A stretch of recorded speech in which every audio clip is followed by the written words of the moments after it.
నమస్కారం. ప్రతిధ్వనికి స్వాగతం. SIR కొన్ని రోజులుగా దేశంలో రాజకీయంగా పెనుదుమారానికి కేంద్ర బిందువుగా నిలిచిన అంశం ఇది. బీహార్లో చేపట్టిన ఓటర్ జాబితాల స్పెషల్ ఇంటెన్సివ్ రివిజన్లో భారీ సంఖ్యలో ఓట్ల తొలగింపు, రాజకీయ పార్టీల అభ్యంతరాలు, కోర్టుల విచారణ, సర్వోన్నత న్యాయస్థానం వ్యాఖ్యలు ఈ వివాదం ప్రాధాన్యత మరింత పెంచాయి. సరిగ్గా ఇదే సమయంలో దేశవ్యాప్తంగా అదే ప్రక్రియ అమలుకు కార్యాచరణ మొదలుపెట్టింది కేంద్ర ఎన్నికల సంఘం. అందుకోసం రాష్ట్రాల ముఖ్య ఎన్నికల అధికారులతో భేటీ కూడా నిర్వహించింది. త్వరలోనే దేశమంతటా సమగ్ర ఓటర్ జాబితాల సవరణకి సిద్ధమంటోంది. మరి ఏంటి ఓటర్ జాబితాల సవరణ? SIR పై బీహార్ అనుభవాలు ఏం చెబుతున్నాయి? ఒక్క రాష్ట్రంలోనే అలా జరిగితే దేశమంతా ఇంత పెద్ద క్రతువు చేపట్టే క్రమంలో సవాళ్లు దాటాలంటే ఎలాంటి జాగ్రత్తలు అవసరం? ఇదే అంశంపై నేటి ప్రతిధ్వని చర్చలో పాల్గొంటున్నవారు ఎస్ నగేష్ కుమార్ గారు, సీనియర్ సంపాదకులు, హైదరాబాద్ నుంచి; ప్రొఫెసర్ తిరునహరి శేషు, KU ఆచార్యులు, వరంగల్ నుంచి; శ్రీధర్ వర్తమాన వ్యవహారాల నిపుణులు, తిరుపతి నుంచి. ముందుగా నగేష్ గారు, దేశవ్యాప్తంగా ఓటర్ జాబితాల సమగ్ర సవరణ చేపడతా ఉంటుంది కేంద్ర ఎన్నికల సంఘం. దానిపై రాష్ట్రాల CEOలతో భేటీ కూడా నిర్వహించింది. ఈ పరిణామాల ప్రాధాన్యత ఏమిటి? ఇది స్పెషల్ ఇన్సెంటివ్ రివిజన్ ఏదైతే ఉందో అది ఏమిటంటే ఎప్పటికీ అప్పుడు చేయదు. అది ఏమిటంటే అవసరం ఉంటే, కంప్లైంట్స్ వస్తే అప్పుడు చేస్తుంది. ఇది అప్పుడే 2 దశాబ్దాలు దాటిపోయింది ఈ ఇంటెన్సివ్ రివిజన్ ఆఫ్ రూల్స్ జరిగి. నాకు తెలిసిన మటుకు 2003లో జరిగింది, లేకపోతే 2004లో జరిగింది. దీనికి ఏమిటంటే ఇది ఉంది, ఏమిటంటే ఇది ఒక కరెక్టివ్ ఎక్సర్సైజ్ అనమాట.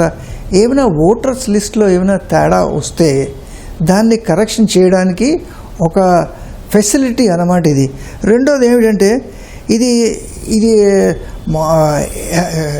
ఒక స్పెషల్ ఇంటెన్సివ్ రివిజన్.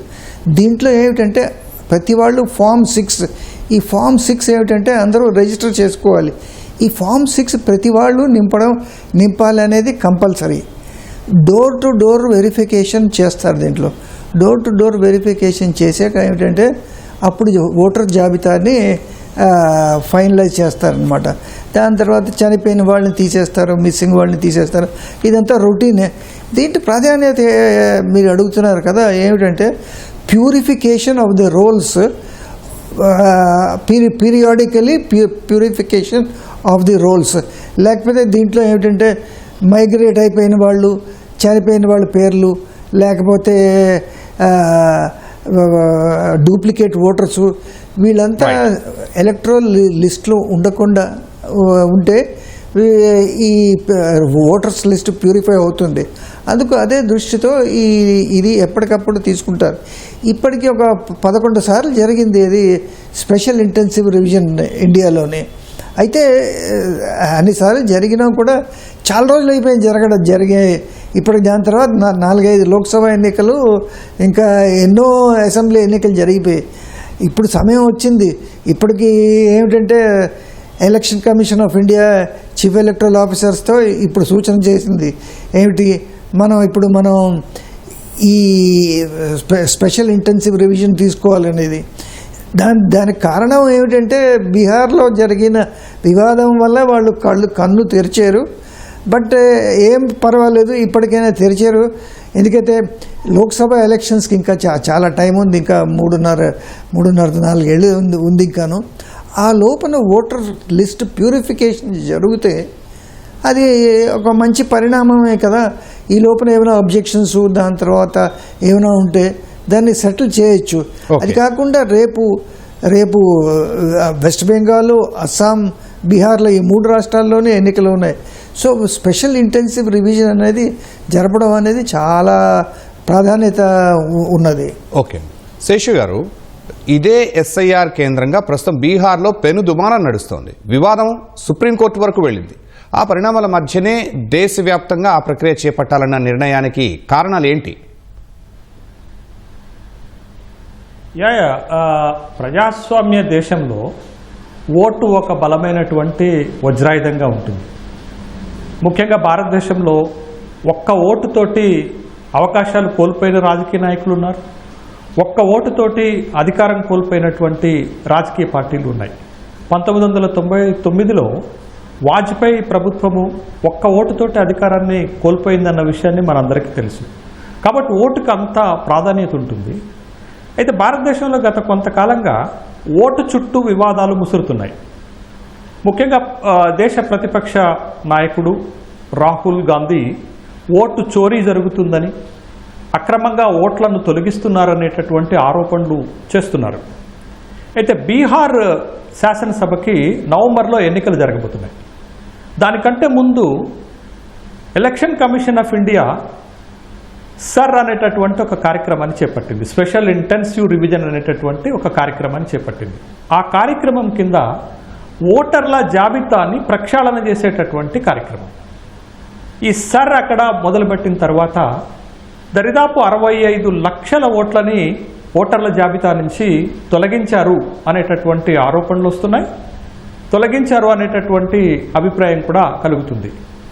ఇక్కడ ప్రతిపక్షాలు చేస్తున్నటువంటి ఆరోపణ ఏంటి అంటే, ప్రతిపక్షాలను ఓడించటం కోసమే ఈ స్పెషల్ ఇంటెన్సివ్ రివిజన్ అనేటటువంటి కార్యక్రమాన్ని తీసుకొచ్చారని ఆరోపణలు చేశాయి. సుప్రీంకోర్టుకు వెళ్ళాయి. అయితే సుప్రీంకోర్టు ఒక స్పష్టమైనటువంటి అభిప్రాయాన్ని ఏం చెప్పిందంటే, ఓటర్ల జాబితాని ప్రక్షాళన చేయకుండా ఎలా ఉంటాం? ప్రక్షాళన చేయాల్సిందే, కానీ అభ్యంతరాలను పరిగణలోకి తీసుకోవాలి. ఓటర్ల ఓటుని ధృవీకరించడానికి మీరు ఒక 11 ధృవీకరణ పత్రాలు పెట్టారు. దాంతోపాటు ఒక 12వ ధృవీకరణ పత్రం ఆధార్ కార్డును కూడా పెట్టండి అనే ఒక సూచన చేస్తూ సర్ పైన సుప్రీంకోర్టు ముందుకెళ్లమని ఎలక్షన్ కమిషన్ ఆఫ్ ఇండియాకి ఆదేశాలు ఇచ్చింది. కాబట్టి అక్కడ స్పెషల్ ఇంటెన్సివ్ రివిజన్ కార్యక్రమం జరుగుతున్న నేపథ్యంలోనే ఇది దేశవ్యాప్తంగా ఈ స్పెషల్ ఇంటెన్సివ్ రివిజన్ కార్యక్రమాన్ని తీసుకురావాలని ఎలక్షన్ కమిషన్ ఆఫ్ ఇండియా భావిస్తూ సెప్టెంబర్ 10వ తారీఖు నాడు రాష్ట్రాల సీఈఓలతోటి ఒక సమావేశాన్ని వర్క్షాప్ని నిర్వహించింది. ఆ సమావేశంలో వచ్చినటువంటి ఒక అభిప్రాయం ఏంటి అంటే, అక్టోబర్ నుండి దేశవ్యాప్తంగా ఈ స్పెషల్ ఇంటెన్సివ్ రివిజన్ ద్వారా ఓటర్ల జాబితాని ప్రక్షాళన చేయాలనేటటువంటి నిర్ణయానికి ఇవాళ ఎలక్షన్ కమిషన్ ఆఫ్ ఇండియా రావటం జరిగింది. ఇది రాబోయేటటువంటి ఒక బీహార్ ఎన్నికలే కాదు, తమిళనాడు, కేరళ, అస్సాం, పాండిచ్చేరి, వెస్ట్ బెంగాల్ ఎన్నికల సమయంలో కూడా ఈ సర్ అనేటటువంటి కార్యక్రమాన్ని చేపట్టాలని నిర్ణయం తీసుకున్నారు. ఓటర్ల జాబితాని ప్రక్షాళన చేయటం ఎందుకు అని ఎలక్షన్ కమిషన్ ఆఫ్ ఇండియా చెప్తుందనంటే, ఒక ఖచ్చితమైన, పటిష్టమైన, ఒక సమగ్రమైన, స్పష్టమైనటువంటి ఓటర్ జాబితా తయారు కావాలి అంటే ఈ స్పెషల్ ఇంటెన్సివ్ రివిజన్ని తీసుకురావాలనేటటువంటి అభిప్రాయంతో ఎలక్షన్ కమిషన్ ఆఫ్ ఇండియా ఉంటే, ఈ సర్ అనేటటువంటి కార్యక్రమం ద్వారా, ఈ స్పెషల్ ఇంటెన్సివ్ రివిజన్ ద్వారా అక్రమంగా ఓట్లను తొలగించి ప్రభుత్వాలు ఆ ఎన్నికల్లో గెలవాలనే ప్రయత్నం చేస్తున్నాయని ప్రతిపక్షాలు ఆరోపణ చేస్తున్నాయి. ప్రభుత్వాలు చేస్తున్నటువంటి ప్రయత్నానికి ఎలక్షన్ కమిషన్ ఆఫ్ ఇండియా ఒక ఏజెంట్గా పనిచేస్తుంది, దానికి సహకరిస్తుంది అని కీలకమైనటువంటి విమర్శలు ఎల్ఓపి లీడర్ రాహుల్ గాంధీ ఆరోపణలు చేస్తున్నారు. బట్ ఏది ఏమైనా సుప్రీంకోర్టు చెప్పిన తర్వాత సర్ అనేటటువంటి కార్యక్రమాన్ని దేశవ్యాప్తంగా చేయాలి. దేశవ్యాప్తంగా ఉన్నటువంటి గతంలో ఎదురైనటువంటి సమస్యల నుండి బయటపడాలి అంటే ఖచ్చితంగా స్పెషల్ ఇంటెన్సివ్ రివిజన్ ద్వారా ఒక సమగ్రమైన, ఒక స్పష్టమైనటువంటి ఓటర్ జాబితాని తయారు చేయాలనేటటువంటి క్రమంలో ఎలక్షన్ కమిషన్ ఆఫ్ ఇండియా ముందుకు పోతున్నట్టుగానే ఈ నిర్ణయం తీసుకున్నట్టుగా మనం భావించాలి. రైట్ అండి. శ్రీధర్ గారు, వివాదాల సంగతి అటుంచితే ఓటర్ల జాబితా ప్రక్షాళన ఎందుకు అవసరం? ఇది ఎన్నికల వ్యవస్థ సమగ్రతను పెంచడంలో దాని ప్రాధాన్యత ఏమిటి? Right sir. ఎన్నికల వ్యవస్థ అనేది మన భారతదేశంలో సుప్రీంకోర్టు, ఎన్నికల కమిషన్, ఈ వ్యవస్థల మీద ప్రజలకి ప్రగాఢమైన విశ్వాసం ఉంది.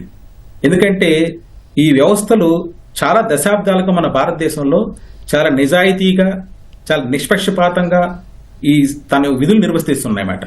ఇలాంటి సందర్భంలో ఓటర్ల జాబితా ప్రక్షాళన అనేది చాలా ప్రాధాన్యత సంతరించుకునేది.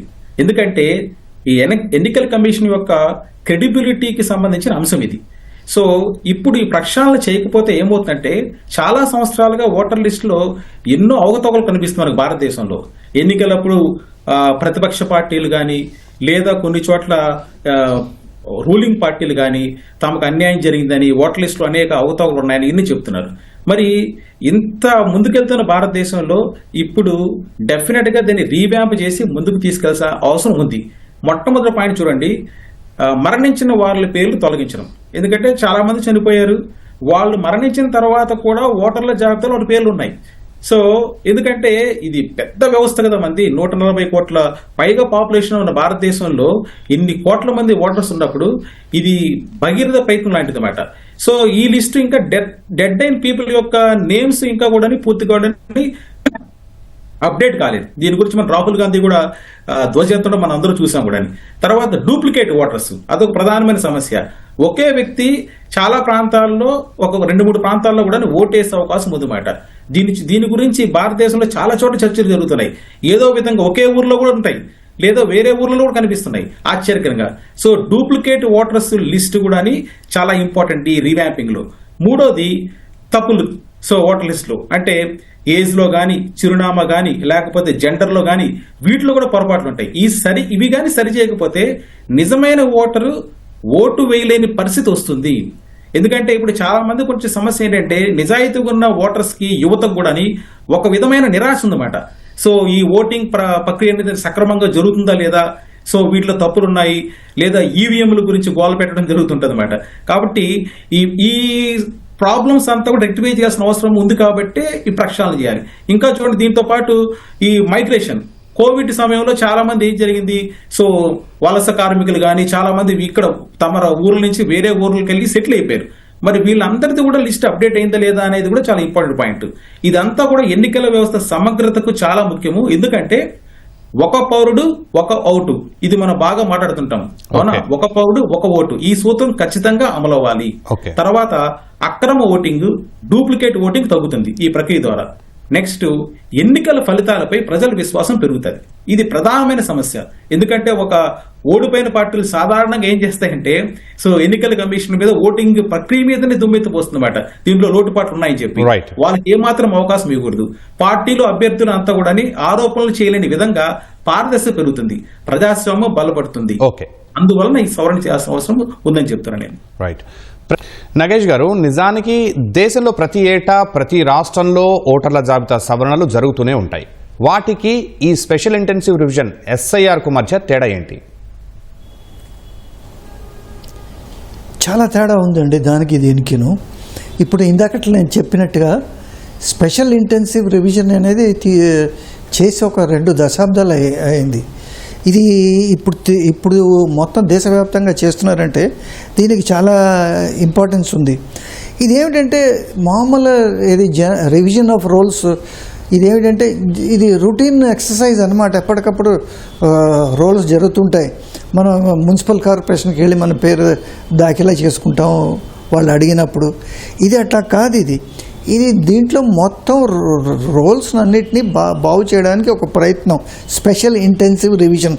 దాని తర్వాత ఏమిటంటే ఇది ఎప్పుడు జరగదు. ఇది స్పెషల్ ఇంటెన్సివ్ రివిజన్ ఒక ఎక్సెప్షనల్ సర్కమ్స్టాన్సెస్లోనే జరుగుతుంది. ఏమిటో ఎక్సెప్షనల్ సర్కమ్స్టాన్సెస్, కంప్లైంట్స్, దాని తర్వాత ఇర్రెగ్యులారిటీసు అలాంటివి ఉంటే జరుగుతుంది. ఇది మామూలు జనరల్ రివిజన్ ఆఫ్ రోల్స్ ఏంటంటే ఎలక్షన్స్ ముందు జరిగిపోతుంది అన్నమాట. దాని తర్వాత స్పెషల్ ఇంటెన్సివ్ రివిజన్కి డోర్ టు డోర్ వెరిఫికేషన్ చేయవలసిందే, దాంట్లో వేరే మార్గం లేదు. దీనికి అట్లా లేదు. దీంట్లో ఏమిటంటే డోర్ టు డోర్ వెరిఫికేషన్ జరగదు. దాని తర్వాత ఫారం 6 రిజిస్ట్రేషన్ కంపల్సరీగా చేసుకోవాలి. దీంట్లోనే స్పెషల్ ఇంటెన్సివ్ రివిజన్లోనే. ఇక్కడ దీంట్లో ఏమిటంటే ఒకవేళ అవసరం ఉంటేనే ఇది చేసుకోవాలి, లేకపోతే అక్కర్లేదు. దాని తర్వాత ఇది అన్నిటికంటే ముఖ్యమైన తేడా ఇది ఏదంటే స్పెషల్ ఇంటెన్సివ్ రివిజన్లో కొన్ని ఆర్టికల్స్, కాన్స్టిట్యూషన్లో కొన్ని ఆర్టికల్స్ ఉన్నాయండి. ఇది ఆర్టికల్ 14, అది రైట్ టు, ఆర్టికల్ 19, ఆర్టికల్ 21, దాని తర్వాత ఆర్టికల్ 325, ఆర్టికల్ 326 ఇది right to vote, right to freedom, ఇవన్నీ ఉన్నాయి. ఇవి వైలేట్ అవుతే దాని తర్వాత అప్పుడు అది టేకప్ చేసుకుంటారనమాట. దాని తర్వాత ఇంకోటి ఏమిటంటే దీంట్లో మన రొటీన్ రివిజన్లో కాంట్రవర్సీ ఎప్పుడు తక్కువ వస్తుంది, ఎప్పుడు దాంట్లో కూడా వస్తుంది ఏంటంటే గంప గుత్తగా పేర్లు రాయించేసుకున్నారు అనేది.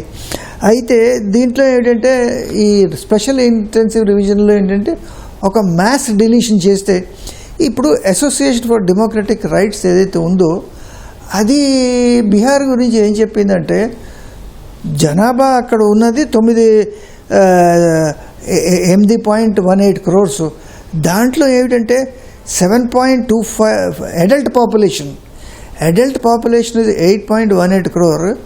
దానికి ఏమిటంటే 7.24 crores స్పెషల్ ఇంటెన్సివ్ రివిజన్లో ఉన్నారు. సో 94 లక్షల మంది దీంట్లోనే ఎగిరిపోయారు. దాని తర్వాత స్పెషల్ ఇంటెన్సివ్ రివిజన్లో ఇంకో 65 లక్షల వెళ్ళిపోయారు. సో దీనికి ఏమిటంటే this is ultra virus of the constitution. దీన్ని స్పెషల్ ఇంటెన్సివ్ రివిజన్ ఇంకోసారి చేయాలని వాళ్ళు అడుగుతున్నారు.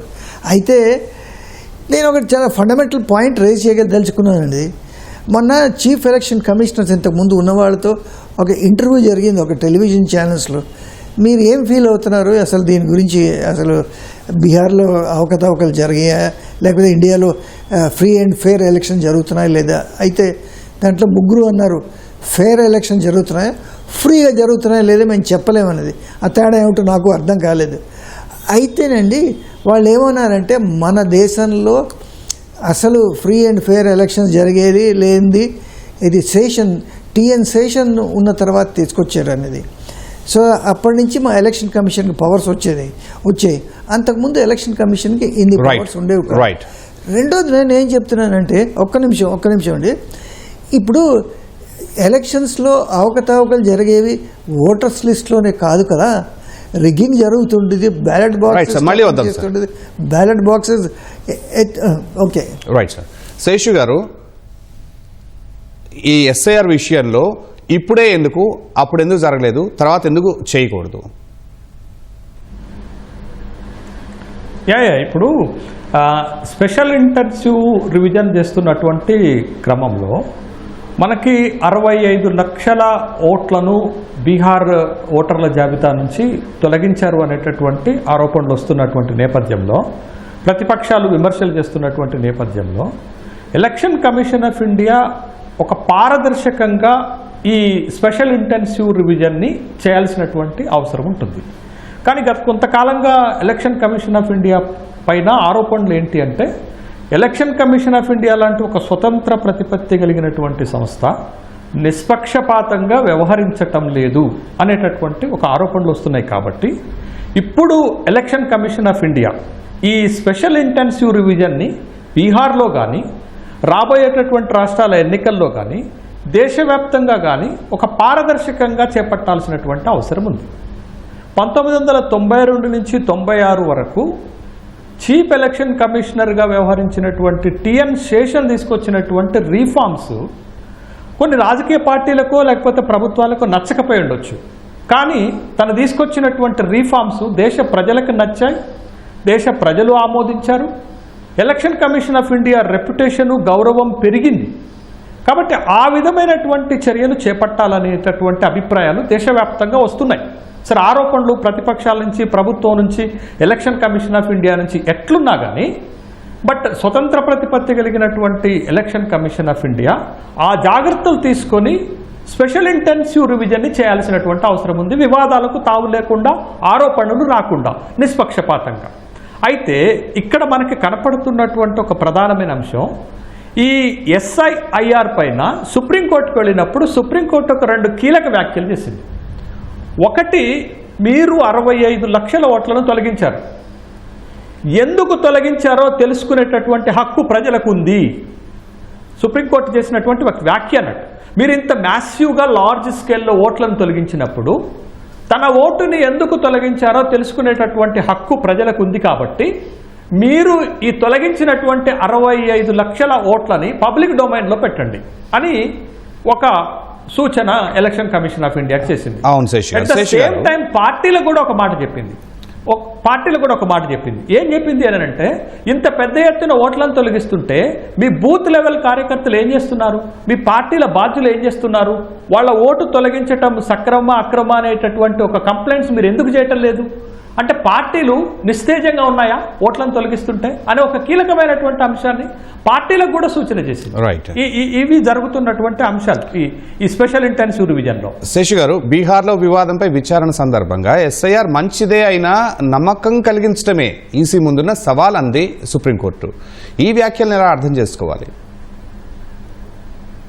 అదే ఇప్పుడు మనకి స్పెషల్ ఇంటెన్సివ్ రివిజన్ జరుగుతున్నప్పుడు చాలా ఆరోపణలు వస్తున్నాయి. ఆ ఆరోపణలతోటి ఒక స్వతంత్ర ప్రతిపత్తి కలిగినటువంటి ఎలక్షన్ కమిషన్ ఆఫ్ ఇండియా నమ్మకాన్ని కోల్పోతే ఒక వ్యవస్థ నమ్మకాన్ని కోల్పోవద్దు. దేశంలో పార్లమెంట్ కానీ, దేశంలో సుప్రీంకోర్టు కానీ, దేశంలో ఎలక్షన్ కమిషన్ ఆఫ్ ఇండియా కానీ ప్రజల నమ్మకాన్ని కోల్పోకూడదు, తను పక్షపాతంగా వ్యవహరిస్తుంది అనేటటువంటి ఒక అభిప్రాయం కలగకూడదు. కాబట్టి ఓ నమ్మకాన్ని పెంచుకునేటటువంటి క్రమంలో మీరు ఇంత ఇంటెన్సివ్ రివిజన్ చేపట్టినటువంటి క్రమంలో పారదర్శకంగా చేయండి, అనుమానాలకు తావు లేకుండా చేయండి. ఒకవేళ అనుమానాలు వస్తున్నటువంటి వాళ్ళ యొక్క అనుమానాలని క్లారిఫై చేసే విధంగా మీ వ్యవహారం ఉండాలి అనేటటువంటిది సుప్రీంకోర్టు వ్యక్తం చేసినటువంటి అభిప్రాయం ఎస్ఐఆర్ సందర్భంగా విచారణ జరుగుతున్నటువంటి సందర్భంలో. కాబట్టి ఖచ్చితంగా ఎలక్షన్ కమిషన్ ఆఫ్ ఇండియా ఒక స్వతంత్ర ప్రతిపత్తి కలిగిన సంస్థ. తను ఓటర్ల జాబితాని ప్రక్షాళన చేసేటటువంటి బాధ్యత దానికి ఉంది. బట్ చేస్తున్నటువంటి సమయంలో నిష్పక్షపాతంగా పారదర్శకంగా చేయాల్సినటువంటి బాధ్యత ఆ సంస్థ పైన ఉంది. అది ఒక రాజ్యాంగబద్ధమైనటువంటి సంస్థ కాబట్టి, ఈ దేశ ప్రజలకు బాధ్యత వహించేటటువంటి సంస్థ కాబట్టి ఆ విధమైనటువంటి ఒక క్రెడిబిలిటీని సంపాదించాలి. సెషన్ ఉన్నప్పుడు ఏ విధమైన సంస్కరణలు వచ్చాయో ఇప్పుడు చేస్తున్నటువంటి సంస్కరణలకు కూడా అంత క్రెడిబిలిటీ రావాలి, ప్రజల యాక్సెప్టెన్సీ రావాలనేదే ఇక్కడ మనం ప్రజల నుంచి వస్తున్నటువంటి అభిప్రాయం. ఓకే అండి. శ్రీధర్ గారు, విద్య, ఉద్యోగం, ఉపాధి, వ్యాపారం, ఇతర అవసరాల రీత్యా నిత్యం వలసలు జరిగే దేశం మన భారత్. ఇలాంటి చోట్ల ఓటర్ జాబితాల సవరణల విషయంలో ప్రాక్టికల్ సవాళ్ళు ఏంటి? ఎస్ సార్, మొదటగా మనకేంటంటే నిరంతర వలసలు జరుగుతుంటాయి. సో మన భారతదేశంలో చూసామంటే, అంటే ఇప్పుడు ఫర్ ఎగ్జాంపుల్ మేము తిరుపతిలో ఉన్నాము. తిరుపతిలో ఉన్న ఎంతో మంది యువత ఉద్యోగాల కోసము మా పక్కనున్న బెంగళూరు, తర్వాత చెన్నై, నెక్స్ట్ వీలైతే హైదరాబాద్, ఇక్కడ ఎక్కువ సెటిల్ అయ్యింటారు అన్నమాట. ఇలాంటిది డిగ్రీ అయిపోయిన విద్యార్థులందరూ కూడా జనరల్ గా సిటీస్కి వెళ్లే కల్చర్ ఇలా ఊళ్ళలో ఉందన్నమాట. ప్రతి దేశంలో అన్ని చోట్ల ఎలా ఉందన్నమాట. అంటే శాటిలైట్ టౌన్స్ నుంచి మెట్రోపాలిటన్ సిటీస్కి వెళ్ళిపోయి సెటిల్ అవుతుంటారు. మరి ఇలా వెళ్ళినప్పుడు అక్కడ అప్డేషన్ కోసము ఇదే యువత లేకపోతే వ్యాపారస్తులు వీళ్ళందరూ కూడా వాళ్ళ ఓటర్ లిస్టులో అప్డేషన్ కోసం రిక్వెస్ట్లు తొందరగా రైజ్ చేసుకుంటే బాగుంటుంది. ఈ రైజ్ చేయకుండా ఉన్నప్పుడు ఏమవుతుందంటే ఇది ఒక పెద్ద సమస్యగా ఏర్పడుతుంది. రెండోది డబుల్ ఎంట్రీ ఉంటుంది. మనకి చాలా చోట్ల చూసామంటే మనకి ఎన్నికలకు పాల్గొన్నప్పుడు జనరల్ గా చూస్తేనే డబుల్ ఎంట్రీ సమస్య ఉంటుంది. అంటే ఒక చోట చిరునామా ఉంటుంది, పాత అడ్రస్ ఉంటుంది, కొత్త అడ్రస్ లో ఉండొచ్చు, రెండు చోట్ల రిఫ్లెక్ట్ అవుతుంటది. ఇంకోటి డిలీషన్ సమస్య. చాలా మంది ఓటింగ్ బూత్ దగ్గరకు వచ్చి మనం 10 సార్లు చూస్తామట, అందరి ముందు మనకి టీవీ కెమెరాల ముందు కూడా నా ఓటే లేదు, అసలు నా లిస్ట్ తీసేశారు. డిలీషన్ సమస్య, ఇదొక ప్రాబ్లం ఉంది, దీన్ని అడ్రస్ చేయాలి. మూడోది డాక్యుమెంట్ మిస్ మ్యాచ్ జరుగుతుంది. అంటే సో వాళ్ళ అడ్రస్ ప్రూఫ్ లో ఏదో ఒకటి సో ఇన్అప్రోప్రియేట్ గానీ ఏదైనా ఒక ప్రాబ్లం ఉంటుంది, లేదా రెంటెడ్ హౌస్ సంబంధించిన డాక్యుమెంట్ ఉండకపోవచ్చు, లేదా స్టూడెంట్స్ హాస్టల్ రికార్డ్స్ ఉండకపోవచ్చు. ఏదైనా వాళ్ళ అడ్రస్ ప్రాబ్లమ్స్ అనేది ఒకటి డాక్యుమెంట్ మిస్ మ్యాచ్. నెక్స్ట్ మనకి గ్రామీణ నగర సో వలసల్లో తేడా ఉంది గమనించామంటే. నగర వలసలు ఎక్కువగా ఉంటాయి. ఇలా ఉన్నప్పుడు ఏం జరుగుతుంది మనకి ఇక్కడ, సో అక్కడ వేగంగా చేయాలి. అంటే బ్యూరోక్రసీ సిటీస్ లో ఈ అప్డేషన్ అనేది ఈ లిస్ట్ అక్కడ వేగంగా చేయాలి. అదేవిధంగా రూరల్ ఏరియాస్ లో చూసామంటే ప్రజలకు అవగాహన తక్కువ ఉంటుంది. అంటే అప్డేషన్ చేసుకోవాలి అనేది అంత అవగాహన సమస్య వాళ్ళకంత ముందుకు పోరమాట. ఇదొక ప్రాబ్లం. చివరిగా చెప్పాలంటే టెక్నికల్ ప్రాబ్లమ్స్ కూడా ఉంటాయి. అంటే మనం ఎంత చేసినా కూడా ఆన్లైన్ ఫామ్స్, అడ్రస్ అప్డేషన్స్ సరైన టైం ప్రాసెస్ కాకపోవడము, సర్వర్ సమస్యలు, ఇవి కూడా వేధిస్తుంది. వీటన్నిటికన్నా వీటితో పాటు ముఖ్యంగానే దీంట్లో పాల్గొనే machinery, so government machinery, bureaucrats, తర్వాత పబ్లిక్ సెల్ఫ్ మోటివేటెడ్ గా ఉంటే బాగుంటుంది. వీళ్ళలో లెథార్జీ ఉందన్నమాట. ఇదొక ప్రాబ్లం. అంటే పబ్లిక్ కూడా ముందుకు వచ్చి మా ఓటర్ లిస్ట్ లో ఏమేమి కరెక్షన్స్ ఉన్నాయో ముందే చేసుకోవడం, ఎన్నికల వరకు ఆకుండా ముందే చేసుకుంటే బాగుంటుంది. అలాగే యంత్రాంగం కూడా సెల్ఫ్ మోటివేటెడ్ గా తీసుకుంటే, ఒక బాధ్యతగా తీసుకొని ఈ దేశంలో జరిగే ఒక బృహత్తమైన ప్రక్రియ దీనిలో మేమందరూ కూడా భాగస్వాములు అనే ఒక అవేర్నెస్ మోటివేషన్ అది వచ్చిందంటే చాలా వరకు ఈ ప్రక్రియ చాలా సులభవంతంగా విజయవంతం అవుతుంది. ఈ ప్రక్రియ ఇప్పుడు చాలా అద్భుతంగా పనిచేస్తుంది అనుకున్నా కూడా ఎంతో కాలంగా ఒక ఓటరు నా రికార్డ్స్ కరెక్ట్గా ఉన్నాయి, నేను ఎప్పుడు కరెక్ట్ టయానికి నాకు రికార్డ్ ప్రకారం నాకు ఓటు హక్కు లభిస్తోంది అనుకున్న వాళ్ళు కూడా మళ్ళీ ఇప్పుడు చెక్ చేసుకోవాల్సిన పరిస్థితి ఏర్పడుతుందా? చెక్ చేసుకోవడం మంచిదే సార్, ఎందుకంటే ఎన్నో ఇప్పుడు మార్పులు జరుగుతున్న డేటాలో ఒకసారి చెక్ చేసుకుంటే బెటర్ అంటాను. ఎందుకంటే లాస్ట్ మూమెంట్ వరకు వెయిట్ చేసి అక్కడ ఏదో ఒక టెక్నికల్ వీళ్ళు సక్రమంగా ఉండొచ్చు, లేదా ఒక కమ్యూనికేషన్ మిస్ మ్యాచ్ అవ్వచ్చు, కమ్యూనికేషన్ గ్యాప్ ఉండొచ్చు, టెక్నికల్గా ఏదైనా ప్రాబ్లం ఉండొచ్చు. కాబట్టి ఒకసారి చెక్ చేసుకోవడం బెటర్ అని అనుకుంటున్నాను. రైట్ అండి. నగేష్ గారు, బీహార్లో పెద్ద ఎత్తున పేర్లు తొలగించడమే వివాదానికి కారణమైంది. అలాంటివి దేశవ్యాప్తంగా పునరావృతం కాకుండా ఉండడానికి ఎన్నికల సంఘం ఎలాంటి జాగ్రత్తలు తీసుకోవాలి?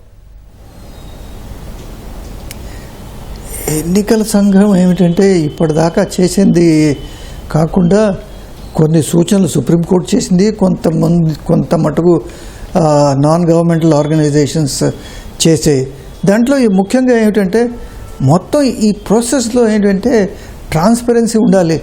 బీహార్లో కంప్లైంట్ ఏమిటంటే ట్రాన్స్పరెన్సీ లేదనే అదొక కంప్లైంట్. రెండోది ఏమిటంటే బీహార్లో ఆధార్ కార్డు తీసుకోలేదు. ఇప్పుడు సుప్రీంకోర్టు ఏమిటంటే అది యాజ్ ఐడెంటిటీ కార్డు తీసుకోలేదు. ఆధారు ఈపీ కార్డు తప్పకుండా తీసుకురావాలి, లేక తీసుకోవాలి పరిధిలోని. అప్పుడే వాళ్ళు ఓటర్స్ కింద ఓటర్ జాబితాలో ఇంక్లూడ్ అవుతారు. మూడోది ఏంటంటే సమయం ఇంకా ఇవ్వాలి ఓటర్ జాబితాలో చేర్చుకోవడానికి. దాని తర్వాత ఏమిటంటే సేఫ్ గార్డ్స్ ఉండాలి. అదేమిటి, ఒకవేళ ఎవరైనా పేరు తొలగిస్తే వాళ్ళకి నోటీస్ ఇవ్వాలి, సమయం అవకాశం ఇవ్వాలి రెస్పాండ్ అవ్వడానికి, ఎందుకు తొలగించారో, ఎందుకు మళ్ళీ ఓటర్స్ లిస్టులో ఇంక్లూడ్ చేయాలో. అంతకన్నా ముఖ్యం ఏమిటంటే ఇప్పుడు వివాదం ఒక పక్క నుంచి ఏమో కాంగ్రెస్ ఆర్జేడీ దీని గురించి మొత్తం ఓటు చోరీ యాత్ర అనేది మొదలెట్టారు. అక్కడ ఒక ఫస్ట్ ఫేజ్ అయిపోయింది కూడాను. ఇప్పుడు దీనికి ఎవరు నిజం చెప్తున్నారు? దానికి ఎలక్షన్ కమిషన్ కూడా చాలా సీరియస్గా రియాక్ట్ అయింది, చాలా కోపంతో రియాక్ట్ అయింది. ఆ రియాక్షన్ గురించి కూడా కొంచెం వేరే అభిప్రాయాలు ఉన్నాయి. సో ఇప్పుడు ఏంటంటే third party oversight, third party ఎవరైనా ఉండాలి దీనికి చేయడానికి. ఎవరు థర్డ్ పార్టీ ఉండాలి? ఒక జ్యుడిషియల్ బాడీయా ఎవడా అనాలి? ఎందుకైతే ఎలక్షన్ కమిషన్కి చాలా పవర్స్ ఉన్నాయి, చాలా ఇది ఉన్నాయి. బట్ ఎలక్షన్ కమిషన్ మీదే ఇన్ని ఆరోపణలు వస్తుంటే ఈ ప్రాసెస్ మీద ఒక ఓవర్సైట్ ఉండాలి. ఇప్పుడు ఏమిటంటేనండి, ఇప్పుడు మహాదేవ్పుర మొన్న రాహుల్ గాంధీ కర్ణాటకలో మహాదేవ్పుర కాన్స్టిట్యున్సీలో 1,00,000 ఓట్లు తారుమారయ్యి అన్నారు. మరి ఇది కరెక్టా కాదా? రాహుల్ గాంధీ చెప్తుంది కరెక్టా, లేకపోతే వాళ్ళేమో కాదంటున్నారు ఎలక్షన్ కమిషన్. దీన్ని ఎవరు వెరిఫై చేయాలి? సో దీనికి ఏంటంటే ఒక థర్డ్ పార్టీ ఉంటే ఒకటి బాగుంటుంది. రెండోది ఏంటంటే ప్రజల్లో ఒక అవేర్నెస్ క్రియేట్ చేయాలి. మీరు పేర్లు జాబితాలో పేర్లు ఇంక్లూడ్ చేయడానికి ఫామ్ 6, ఫామ్ 7, ఫామ్ 8 అవన్నీ ఉన్నాయి. అవన్నీ ఫిలప్ చేయాలి. ఆఖరిగా ఏంటంటే పొలిటికల్ ఇంటర్ఫిరెన్స్ దీంట్లో ఉంటే చాలా ప్రమాదం. పొలిటికల్ ఇన్వాల్వ్మెంట్ ఉండాలి. ఇప్పుడు బీహార్లో బాధాకరమైన విషయం ఏమిటంటే లక్షల కొద్దీ బ్లాక్ లెవెల్ ఆఫీసర్స్ ఉన్నారు, లక్షల కొద్దీ బూత్ లెవెల్ ఏజెంట్స్ ఉన్నారు. వీళ్ళు ఏం చేస్తున్నారండి? వీళ్ళు ఇంతమంది ఉన్నా కూడా ఓటర్స్ జాబితాలో 65 లక్షలు ఓటర్స్ గలంత అయ్యారంటే ఇది వాళ్ళు కూడా దీనికి బాధ్యత వహించాలి. బట్ ఇప్పుడు ఏమిటంటే దానికి వీళ్ళ మీద బూత్ లెవెల్ ఆఫీసర్స్ మీద రెస్పాన్సిబిలిటీ ఫిక్స్ చేయాలి. వాళ్ళు ఈ ఓటర్స్ లిస్టు ప్యూరిఫై అవుతాయా లేదా అనేది. రైట్ అండి.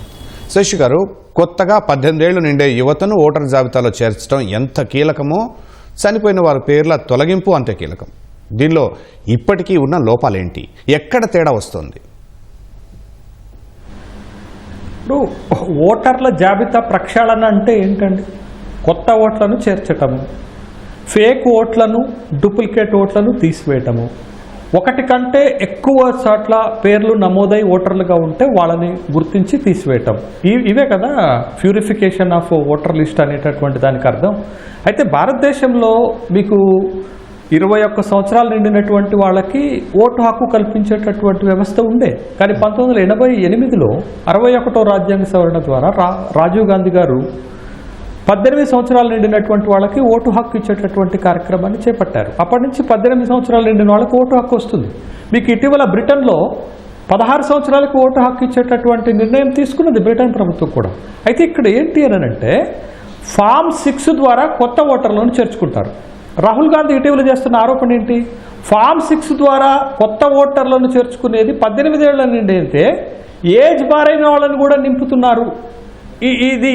ఇది ఎంతవరకు కరెక్ట్ అనేటటువంటి ఒక ప్రశ్నను కూడా లేవనెత్తారు. ఇది ఒకటైతే ఇదే స్పెషల్ ఇంటెన్సివ్ రివిజన్ చేసినటువంటి బీహార్లో మొత్తం 65 లక్షల ఓట్లలో 20 లక్షల ఓటర్లు చనిపోయిన వాళ్ళే ఉన్నారు. 28 లక్షల ఓటర్ల చిరునామాలు దొరకట్లే. అని వాళ్ళు ఎక్కడ వాళ్ళు ఓటర్ లిస్టులో ఓటర్లుగా నమోదై ఉన్నారు 28 లక్షల మంది. కానీ వాళ్ళ అడ్రస్ ఏంటది? ఆ చిరునామా దొరకట్లేదు, ఆ అడ్రస్ దొరకట్లేదు. అంటే వాళ్ళు ఉన్నట్టా లేనట్టా? ఓటర్ల జాబితాలో వాళ్ళని కంటిన్యూ చేయాలా తీసివేయాలా అనేది ఒక పెద్ద ప్రశ్నార్థకమైనటువంటి అంశం. అందుకే స్పెషల్ ఇంటెన్సివ్ రివిజన్ ద్వారా మేము ఈ ప్రక్షాళన చేస్తున్నామని ఎలక్షన్ కమిషన్ ఆఫ్ ఇండియా చెప్తుంది. ఒక స్పష్టత కోసమే మేము చేస్తున్నామని చెప్తున్నారు. అంటే ఇక్కడైతే నోటీస్ ఇవ్వాల్సిన అవసరం ఉండదా? 7 లక్షల ఓటర్లు డబుల్ ఎంట్రీస్ ఉన్నాయి. అంటే 2 కంటే ఎక్కువ ఓటర్లు కలిగి ఉన్నటువంటి వాళ్ళు 7 లక్షలు ఉన్నారు. అయితే ఇందాక నేను చెప్పాను కదా, సుప్రీంకోర్టు ఒక మాట చెప్పింది. మీరు ఇంత మ్యాసివ్లో ఓట్లను తొలగిస్తున్నప్పుడు ఎందుకు తొలగించారో తెలుసుకునేటటువంటి హక్కు ప్రజలకు ఉందని సుప్రీంకోర్టు విచారణ సందర్భంగా చెప్పింది. కాబట్టి నోటీసుల కంటే కూడా వీళ్ళ ఓట్లు తీసేశాము, బట్ వాళ్ళు అబ్జెక్షన్స్ చేయాలి. ఎందుకు మా ఓటు తీసేశారు? మాకు ఆధార్ కార్డు ఉంది, మీరు పెట్టినటువంటి 11 రకాలైన ధృవీకరణ పత్రాలు ఉన్నాయి కాబట్టి మా ఓటు ఎలా తొలగిస్తారు అనేటటువంటి ఒక కంప్లైంట్ ఉండాలి. బట్ ఇది ఒక పెద్ద వ్యవస్థ. ఇందాక సార్ అన్నట్టు ఇట్స్ టైం బౌండ్ ఉండాలి. హడావుడిగా ఎలక్షన్స్కు ముందే వచ్చేసి స్పెషల్ ఇంటెన్సివ్ రివిజన్ చేస్తామంటే గందరగోళ పరిస్థితులు తావవుతాయి. నిజమైన ఓటర్లు కూడా ఓటు హక్కు కోల్పోయేటటువంటి అవకాశం ఉంటుంది. కాబట్టి ఒక గందరగోళంగా కాకుండా ఒక టైం బౌండ్ ఫ్రేమ్ వర్క్లో చేస్తే, పారదర్శకంగా చేస్తే, ఒక సిస్టమ్ ప్రకారం చేస్తే అది దానికి వ్యాలిడిటీ ఉంటుంది, ఆరోపణలు రావు. కానీ ఇప్పుడు బీహార్లో వస్తున్నటువంటి ఆరోపణలన్నీ అవే కదా. కావాలని ప్రతిపక్షాలకు సంబంధించినటువంటి ఓట్లను ఒక్కొక్క నియోజకవర్గానికి 3 నుంచి 6 వేల ఓట్లు తొలగిస్తున్నారు. ఇది గెలుపు ఓటములపైన ప్రభావం చూపడుతుంది. కాబట్టి స్పెషల్ ఇంటెన్సివ్ రివిజన్ ఓటర్ల జాబితా ప్రక్షాళన కంటే కూడా ప్రతిపక్షాలను ఓడించడానికి తీసుకొచ్చారనేటటువంటి ఒక అభియోగం ముందుకొచ్చేసింది. బట్ దాంట్లో వాస్తవాలు ఉన్నాయా లేవా అనేది పక్కన పెడితే ఒక తీవ్రమైనటువంటి ఆరోపణలు వస్తున్నటువంటి క్రమంలో జాగ్రత్తలు, ప్రీకాషన్స్ తీసుకోవాల్సినటువంటి బాధ్యత ఎలక్షన్ కమిషన్ ఆఫ్ ఇండియా పైన ఉంటుంది అనేది ఇక్కడ మనం చేస్తున్నటువంటి మాట. కాబట్టి చనిపోయిన ఓట్లు తొలగించాలి, కొత్త ఓట్లను చేర్చుకునేటప్పుడు ఫామ్ 6లో ఉన్నటువంటి నిబంధనలు పాటించాలి, డబుల్ ఎంట్రీస్ ఉన్నటువంటి వాళ్ళని తొలగించాల్సినటువంటి బాధ్యత కూడా ఎలక్షన్ కమిషన్ ఆఫ్ ఇండియా పైనే ఉంటుంది. ఓకే, రైట్ అండి. శ్రీధర్ గారు, ఈసీ గతంలో ఆధార్ లింకేజీ, డిజిటల్ వెరిఫికేషన్ వంటి ప్రతిపాదనలు తెచ్చింది. అవి ఎంతవరకు అమలయ్యాయి? వాటిలో ఉన్న ప్రాక్టికల్ సమస్యలు ఏంటి?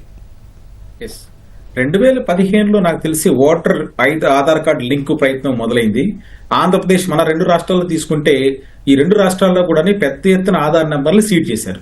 కొన్ని చోట్ల స్వచ్ఛందంగా కూడా సేకరించారు. కానీ దేశవ్యాప్తంగా ఇది పూర్తిగా అమలైనట్టు నాకు కనిపించలేదు. అయితే ఇక్కడ ప్రాక్టికల్ సమస్యలు ఏంటంటే ఆధార్, ఓటర్ ఐడి లింకింగ్ అన్నప్పుడు చాలా మందికి ఈ ఆధార్ వాళ్ళు కలిగి ఉన్న అక్విజిషన్ లో కూడా కొంత సమస్య ఉందన్నమాట. ఎందుకంటే ఆధార్ కార్డ్స్ తెచ్చుకోవడంలోని లోకల్లో కూడా అవి వెంటనే వాళ్ళు దాన్ని ఆధార్ కార్డుని తెచ్చుకోవడంలో కూడా కొంత డిలే జరుగుతుంది. అది నేను గమనించాను. తర్వాత ఈ పేరుతో ఆధార్ తప్పనిసరి చేసి ఆధార్ కార్డు లేకపోతే తన యొక్క ఓటు హక్కు కోల్పోవడం అనేది కరెక్ట్ కాదు. సో ఓటు హక్కు అనేది ప్రతి మనిషి కూడా, ప్రతి పౌరుడి కూడా చాలా ముఖ్యమైన హక్కు తన జీవితంలో. కాబట్టి ఏదో ఒక కారణంతో ఒక మిస్ అయిందనే ఉద్దేశంతో ఆ హక్కుతో వాళ్ళు కోల్పోకూడదు.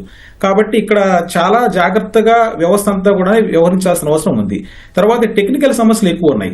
సో బయోమెట్రిక్ చాలా చోట్ల మనకి ఫెయిల్యూర్స్ కనిపిస్తుంటది, ఎక్కువ టైం తీసుకోవడము, తర్వాత దానికి సంబంధించిన ఎక్విప్మెంట్ షార్టేజ్ ఉండడము, కనెక్టివిటీ ఇష్యూ కూడా ఉందన్నమాట. ఈ చూడడానికి చిన్నది అనిపిస్తుంది కానీ ప్రాక్టికల్ గా చాలా సమస్యలు అన్నమాట. ఎలక్షన్ కమిషన్ కి దేశవ్యాప్తంగా చూస్తే ఇంతకుముందు మనం డిస్కస్ చేసినట్టు డేటా మిస్ మ్యాచ్ కూడా one of the practical problems, తర్వాత అధిక లింకేజ్ తీసుకుంటే కొద్దిగా కాన్ఫిడెన్షియాలిటీ ఇష్యూ కూడా ఉందన్నమాట. సో కాబట్టి ఈ ఈ ఈ విషయాలు, ఈ గ్రీవెన్సెస్ అడ్రస్ చేస్తే ప్రాక్టికల్ ప్రాబ్లమ్ నుంచి చాలా వరకు బయటపడచ్చు. నగేష్ గారు, ఇప్పటికే సుప్రీంకోర్టు చెప్పినట్లు ప్రజల నమ్మకం చూరగొనకపోతే ఎస్ఐఆర్కి విలువే ఉండదు. దానిపై ట్రాన్స్పరెన్సీ, పార్టీలన్నింటి సమ్మతి కోసం ఈసీ ఏం చేయాలి?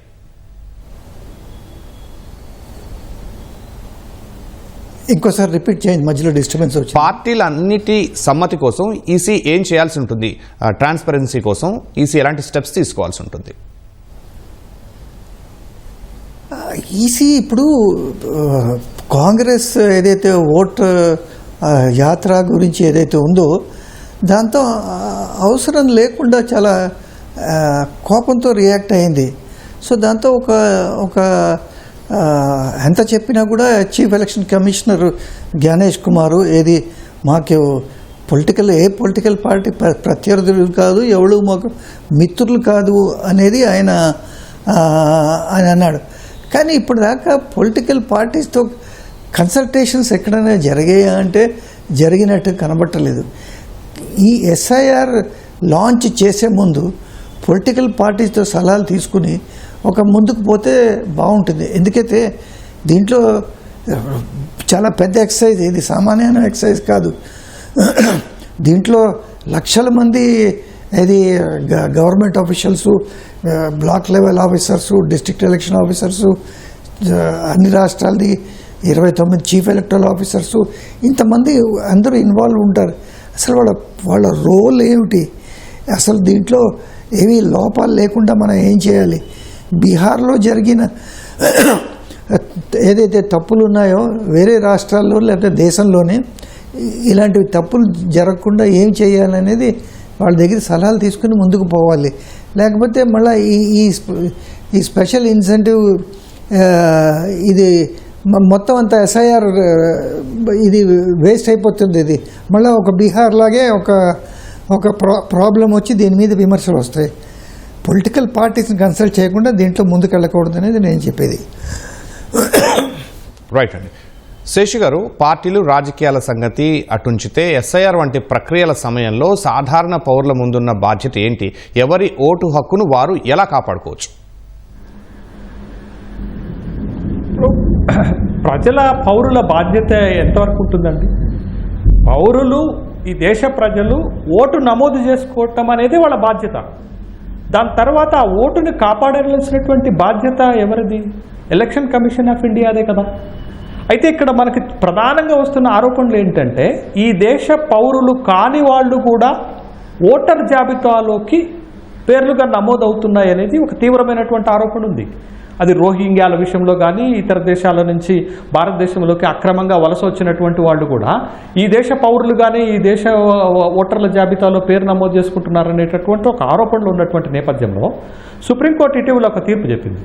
ఇది శ్రీలంకకు చెందినటువంటి ఒక జాలరు నన్ను భారతదేశంలోనే ఉంచే విధంగా తీర్పు ఇవ్వండి అని సుప్రీంకోర్టుకు వెళ్తే సుప్రీంకోర్టు ఏమన్నదంటే భారతదేశం ఏమీ ధర్మశాల కాదు, ఇప్పటికే 146 కోట్ల జనాభాతోటి పెద్ద సమస్యగా ఉంది, మీరు మీ దేశం వెళ్ళిపోవాల్సిందే, అక్రమ వలసదారులు ఈ దేశంలో ఉండటానికి వీల్లేదు అని చాలా క్లియర్గా చెప్పింది. కానీ అక్రమ వలసదారులు దేశంలో ఉండటమే కాదు ఈ దేశం యొక్క ఓటర్ జాబితాలో కూడా చోటు సంపాదిస్తున్నారనంటే అది ఎవరు తప్పిదంగా చూడాలి? మనం అధికారులు బిఎల్ఓల తప్పిదంగానే చూడాలి. జిల్లా యంత్రాంగాలు బిఎల్ఓలు ఏం చేస్తున్నట్టు వాళ్లే కదా ఎక్కడెక్కడ ఓటర్లు ఎక్కడ ఉన్నారు, ఓటర్లు ఫేక్ ఓటర్లు ఎవరు, తర్వాత నిజమైనటువంటి ఓటర్లు ఎవరు, ఓటర్లను చేర్పించుకునేటటువంటి బాధ్యత తీసుకునేది వాళ్లే కదా. కాబట్టి ఓటు నమోదు చేసుకోవటం వరకే పౌరుడి బాధ్యత ఉంటుంది. కానీ బట్ ఆ ఓటుని కాపాడి ఆ ఓటుని సస్టైన్ చేయాల్సినటువంటి బాధ్యత బిఎల్ఓలది, జిల్లా అధికార యంత్రాంగాలది, ఎలక్షన్ కమిషన్ ఆఫ్ ఇండియాకు ఉంటుందనేటటువంటి విషయాన్ని మనం మర్చిపోకూడదు. అయితే ఇక్కడ చాలా కీలకమైనటువంటి అంశంగా ఏం చూడాలంటే చాలా సందర్భాలు ఈ దేశంలో 18 పర్యాయాలు లోక్సభ ఎన్నికలు జరిగితే ఇటీవల జరుగుతున్నటువంటి అన్ని ఎన్నికల్లో ఈ విధమైనటువంటి ఆరోపణలు వస్తున్నాయి. అక్కడ ఓట్లు మిస్ అవ్వటం ఒకటి, ఫేక్ ఓట్లు ఉండటం ఒకటి, డూప్లికేట్ ఓట్లు ఉండటం ఒకటి, ఒకటికి మించి ఎక్కువ ఓట్లు ఉండటం ఒకటి, ఇవన్నీ కూడా సమస్యలు వస్తున్నటువంటి క్రమంలో వీటన్నిటిని ప్రక్షాళన చేసి ఒక స్పష్టమైనటువంటి ఒక నిర్దిష్టమైనటువంటి ఓటర్ జాబితాను కూడా మనం తయారు చేసుకోలేకపోతే ఇక ఇంత పెద్ద దేశంలో ఇంత పెద్ద ఎలక్షన్కి ఉన్నటువంటి అర్థం ఏంటది? 96 కోట్ల ఓటర్స్ ఉన్నారు ఈ దేశంలో. ఆ 96 కోట్ల ఓటర్లని ఒక సిస్టమ్ ప్రకారంగా ఓటర్ జాబితా తయారు చేయకపోతే ఎన్నికకి ఉన్నటువంటి ఒక ప్రాసనంగా మారిపోతుంది.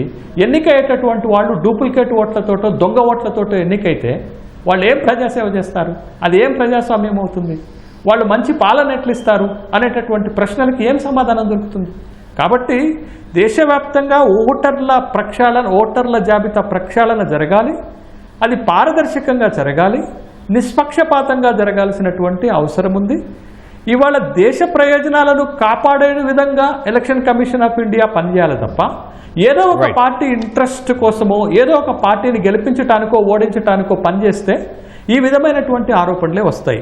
ఇప్పటి వరకు దేశ ఓటర్ల జాబితాలో ఎలాంటి తప్పులు లేవు అని ఎలక్షన్ కమిషన్ ఆఫ్ ఇండియా చెప్పినా, ప్రభుత్వాలు చెప్పినా ఆ మాట ఒక సత్యదూరమైనటువంటి మాటగానే కనపడుతుంది తప్ప వాస్తవాన్ని అది ప్రతిబింబించదు. కాబట్టి రావాల్సిందే, బట్ అది నిష్పక్షపాతంగా రావాలి, చాలా స్పష్టంగా రావాలి, పారదర్శకంగా రావాలి, పకడ్బందీగా రావాలనేదే దేశ ప్రజలు ఆకాంక్షిస్తుంది, కోరుకుంటున్నది కూడా. రైట్ అండి. శ్రీధర్ గారు, దేశవ్యాప్త ఎస్ఐఆర్ విజయవంతమైతే ఇది భవిష్యత్ ఎన్నికలపై ఎలాంటి దీర్ఘకాలిక ప్రభావం చూపుతుంది? ఓటర్ల నమోదు, ఓటింగ్ శాతం, ఎన్నికల సమగ్రతలో మార్పులు ఆశించవచ్చా? డెఫినెట్గా సార్, ఎందుకంటే ఇది విజయవంతం అయితే భవిష్యత్ ఎన్నికల మీద చాలా మంచి సానుకూల ప్రభావం ఉంటుంది. దీంట్లో వచ్చే అడ్వాంటేజెస్ ఏంటంటే ఈ ఎస్ఐఆర్ సక్సెస్ అయినప్పుడు మనకి మొట్టమొదటిగా ఓటర్ల నమోదు పెరుగుతుంది. సో ఎందుకంటే ఈ కొత్తగా మైగ్రేషన్ అయిన వాళ్ళు కానీ, సో అందరు ప్లస్ ఫస్ట్ టైం ఓటర్స్ కానీ వీళ్ళందరూ కూడా లిస్ట్ పెరుగుతుంది కదా. దీని ద్వారా మనకి సో ఓటర్ల నమోదు శాతం పెరుగుతుంది. రెండోది ఏంటంటే తద్వారా ఓటింగ్ శాతం మెరుగుతుంది. ఓటర్ల నమోదు ఎప్పుడైతే పెరుగుతుందో ఓటింగ్ శాతం మెరుగుతుంది. చాలా చోట్ల మనకి 65% ఓట్ టర్నౌట్ వచ్చినప్పుడు దాన్నే మనం గొప్పగా చెప్పుకుంటున్నాము. ఇంకా కూడా టర్నౌట్ పెంచడానికి అవకాశం ఎంత ఉంటుంది? ఎందుకు? జెన్యూన్ ఓటర్స్ ఈ జాబితాలో ఉంటారు. మిస్సింగ్ నేమ్స్ సమస్య తగ్గుతుంది. ఫర్ ఎగ్జాంపుల్ మన 2024 లోక్సభ ఎలక్షన్స్ లో కూడా చాలా రాష్ట్రాల్లో విస్తృతంగా వచ్చిన ఫిర్యాదులంతా కూడా ఈ ఉంటాయి కదా. సో ఇవన్నీ కూడా తగ్గే అవకాశం ఉంటుంది. ప్రజల భాగస్వామ్యం సహజంగానే పెరుగుతుంది. ఈ election post election complaints percentage కూడా బాగా డౌన్ అవుతుంది దీని ద్వారా. తర్వాత ముఖ్యమైనది ఏంటి? ఎన్నికల సమగ్రత. ఇది భారతదేశంలో దీని మీద ఎప్పుడు ఒక ప్రశ్న వస్తుంటుంది అన్నమాట. సో ఎన్నికల సమగ్రతకి ఇది చాలా దోహదపడుతుంది. ఒక పౌరుడు ఒక ఓటు, ఈ సూత్రము ఖచ్చితంగా అమలవుతుంది. తర్వాత దీర్ఘకాలంగా మనం చూసామంటే ఇవన్నీ కూడా బాగున్నప్పుడు ప్రజాస్వామ్యం మీద మంచి నమ్మకం పెరుగుతుంది. ఎందుకంటే ప్రపంచంలోనే గొప్ప ప్రజాస్వామిక దేశం భారతదేశం. దీంట్లో నేను మొదటగా చెప్పినట్టు సుప్రీంకోర్టు, ఎన్నికల కమిషన్ ఇవన్నీ కూడా చాలా గొప్ప సంస్థలు అన్నమాట. ఇవన్నీ స్ట్రాంగ్ గా ఉన్నాయి కాబట్టి మన ప్రజాస్వామ్యం కూడా చాలా బాగుంది. తర్వాత ఎన్నికల ఫలితాలపైన విపరీతమైన సందేహాలు ఉన్నాయి చాలా మందికి. ఆ సందేహాలకి ఇది ఒక ఆన్సర్ అవుతుంది యాక్చువల్. కానీ ఎలక్షన్స్ అయిపోయిన తర్వాత పెద్ద డిస్కషన్ అయితే జరుగుతుంది సోషల్ మీడియాలో అంతా కూడా. ఈ ఎన్నికలు కరెక్ట్ కాదు, ఎన్నికల్లో ఎన్నో అక్రమాలు జరిగారు, ఎవరంటే వాళ్ళు విమర్శిస్తున్నారు. ఈ ఇంతంత గొప్ప సంస్థలకి ఈ ఆరోపణలకి రాకుండా, ఇలాంటి డౌట్స్ రాకుండా దూరంగా ఉండాల్సిన అవసరం ఎంత ఉంది? 2025లో చూడండి, బీహార్లో జరిగిన మనకి ఈ ఇయర్ జరుగుతున్న ఈ పైలట్ ఎక్సర్సైజ్ చర్చలు కూడా చూసి విపరీతంగా డిస్కషన్ జరుగుతుందన్నమాట. కాబట్టి ఎలక్షన్ ఇంటిగ్రిటీకి, మన భారతదేశ డెమోక్రసీ, తర్వాత ఇదే కాకుండా మరొక చివరి పాయింట్ కూడా ఎలక్షన్ కమిషన్ యొక్క మొరల్, నైతిక స్థైర్యం పెరుగుతుంది ముఖ్యంగా చెప్పాలంటే. ఎందుకంటే ఇలాంటి ఆరోపణలు చేయడం ద్వారా ఆ election commission all over India ఉన్న స్టాఫ్ మీద వాళ్ళ మొరల్ దెబ్బతింటుంది కదా. వాళ్ళ మొరల్ మనం బూస్ట్ చేసే అవకాశం ఉంటుంది ఈ ఎక్సర్సైజ్ ద్వారా. ఒక లైన్లో చెప్పండి సార్, ఇప్పుడు ఎస్ఐఆర్ ఎంత అద్భుతంగా వీళ్ళు తీసుకున్నా, ఎంత పారదర్శకంగా జరిగినా కూడా ఓటరు ఎలాంటి జాగ్రత్తలు, ఎంత రెస్పాన్సిబుల్గా తన కంట్రిబ్యూషన్ ఇవ్వాల్సి ఉంటుంది ఈ ప్రక్రియ మొత్తంలో, క్లుప్తంగా చెప్పండి. సో ప్రతి ఓటర్ కూడా మన భారతదేశంలో ఎన్నికలు సక్రమంగా జరిగి ఎన్నికల మీద ఎవరో కూడా ఆరోపణలు చేయకుండా సక్రమంగా ఉండాలంటే ఎన్నికల కమిషన్ ఎంత తాపత్రయపడుతుందో భారతదేశంలో కొత్త మార్పులు తీసుకురావాలని ప్రతి పౌరుడు, ఓటర్ కూడా అదేవిధంగా సహకరించాలి. సహకరిస్తే మంచి ఎన్నికలు మనం చూస్తాము. తద్వారా మంచి ప్రభుత్వాలు మనకు ఉంటుంది. ఎలాంటి అక్రమణలకు కూడా దారి ఉండదు. మంచి ప్రజాస్వామ్యానికి ఫౌండేషన్ అని కూడా మనం ముందుకు వచ్చే అవకాశం ఎంతో ఉంటుంది. రైట్ అండి. ధన్యవాదాలు నగేష్ గారు, శేషు గారు, అలాగే శ్రీధర్ గారు. ధన్యవాదాలండి ప్రతిధ్వని చర్చలో పాల్గొన్నందుకు. ఇది నేటి ప్రతిధ్వని. నమస్కారం.